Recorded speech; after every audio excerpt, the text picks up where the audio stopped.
Halo semuanya, Assalamualaikum warahmatullahi wabarakatuh. Jadi, perkenalkan, nama saya Sapritas Mahistika, panggil aja Vira. Di video kali ini, saya mau sedikit menunjukkan tentang storytelling. Dan di akhirnya, saya akan menunjukkan storytelling itu seperti apa, atau bagaimana kita berstorytelling. Pertama-tama kita harus tahu pengertian dari storytelling. Storytelling adalah kemampuan atau sebuah teknik yang digunakan untuk menceritakan suatu cerita atau suatu kisah dan juga dialog.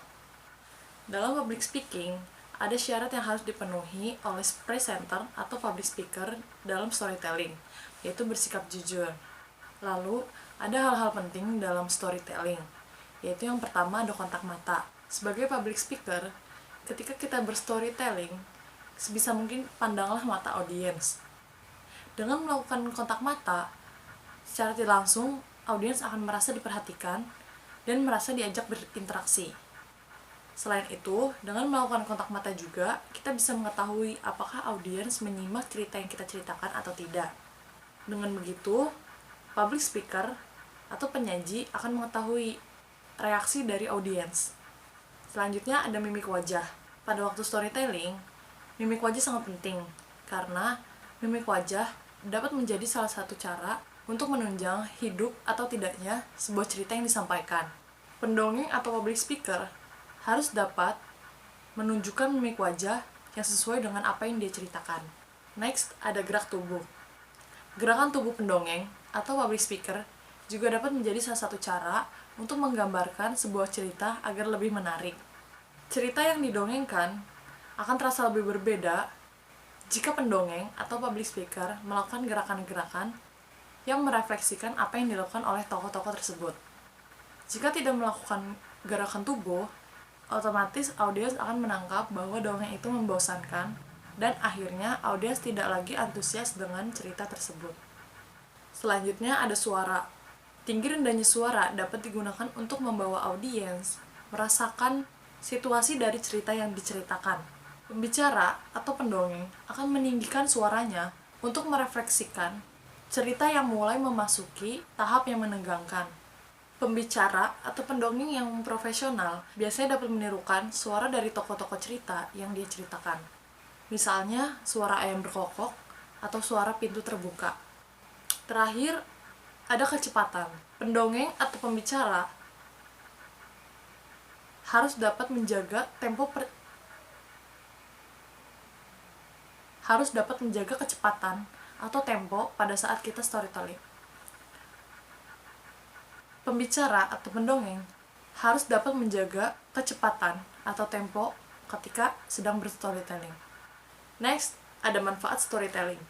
Manfaat storytelling yang pertama ada menjadi pendahuluan dalam presentasi. Karena ketika kita menggunakan storytelling pada saat pendahuluan atau pada awal presentasi, biasanya hal itu dapat menarik perhatian audiens. Selanjutnya, sebagai ice breaking. Maksudnya sebagai ice breaking, ketika audiens merasa belum nyaman dengan materi yang kita sampaikan, kita bisa menggunakan storytelling untuk memecah ketegangan sehingga membuat cair suasana. Next ada storytelling bisa menjadi ilustrasi. Storytelling bisa menjadi ilustrasi, maksudnya bisa membantu pemahaman audiens agar dapat memahami materi yang kita sampaikan. Selanjutnya, ada storytelling sebagai metafora. Metafora juga dapat membantu pemahaman audiens untuk memahami materi yang kita sampaikan. Terakhir, ada sebagai penutup. Storytelling sebagai penutup merupakan hal yang sangat bermakna, karena value atau nilai yang didapat dari storytelling dapat melekat dan tersimpan di dalam hati para audiens. Selanjutnya, storytelling juga mempunyai 5 bagian penting, yaitu opener, orientation, complication event, resolution, dan code. Yang pertama, opener. Kita sebagai pembicara memberitahu terlebih dahulu cerita apa yang akan kita ceritakan kepada audiens. Biasanya dinyatakan dengan pernyataan yang singkat dan jelas yang menarik para audiens. Yang kedua, ada orientation. Berisi kejadian, tempat, waktu, dan siapa saja yang terlibat di dalamnya. Oke, selanjutnya ada complement event. Complement event merupakan bagian tersulit dalam sebuah cerita. Karena di bagian inilah pemikiran dan perasaan dari audiens kita harap terlibat dalam cerita tersebut. Sehingga cerita kita mempunyai makna bagi para audiens kita. Selanjutnya ada resolution. Pada bagian ini, kita akan mengajak perlahan para audiens untuk mengetahui bagaimana caranya kita mengakhiri cerita tersebut. Dan terakhir ada quote. Quote dimaksudkan untuk mengaitkan kejadian yang kita ceritakan dengan kejadian saat ini. Sehingga audiens dapat menarik keterkaitan antara kejadian yang kita ceritakan dengan kejadian saat ini. Selanjutnya, ada beberapa tips dalam membawakan storytelling. Yang pertama itu, ada cerita yang kita bawakan harus powerful. Bagaimana kita tahu bahwa suatu cerita itu powerful? Yaitu dengan membawakan cerita yang dekat dengan kita, atau yang pernah dialami oleh kita atau teman kita.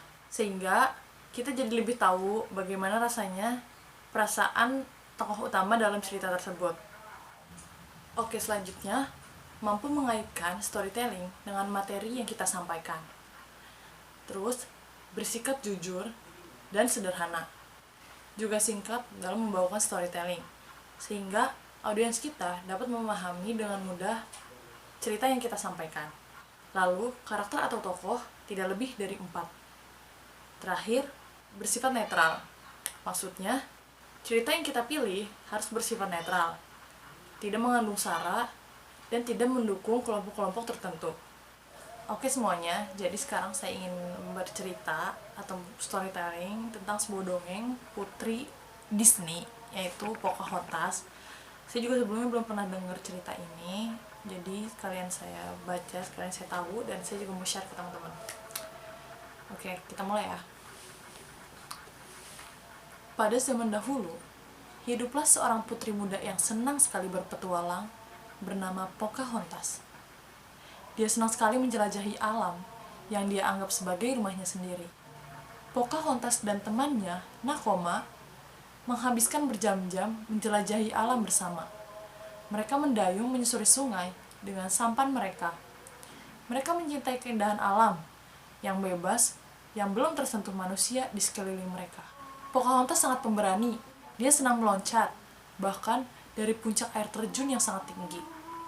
Sang putri sangat menyukai petualangan.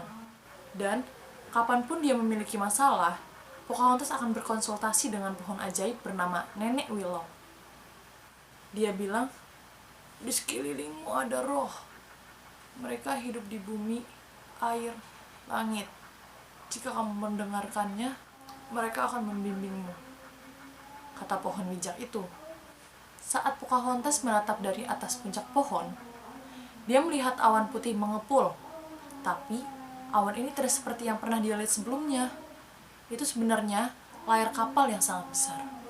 Pocahontas mengawasi dari kejauhan kapal-kapal itu. Dia melihat banyak orang asing yang datang ke pantai. Orang-orang yang berada di kapal adalah para pemburu emas. Dan mereka datang untuk mengambil alih tanah baru yang mereka datangi.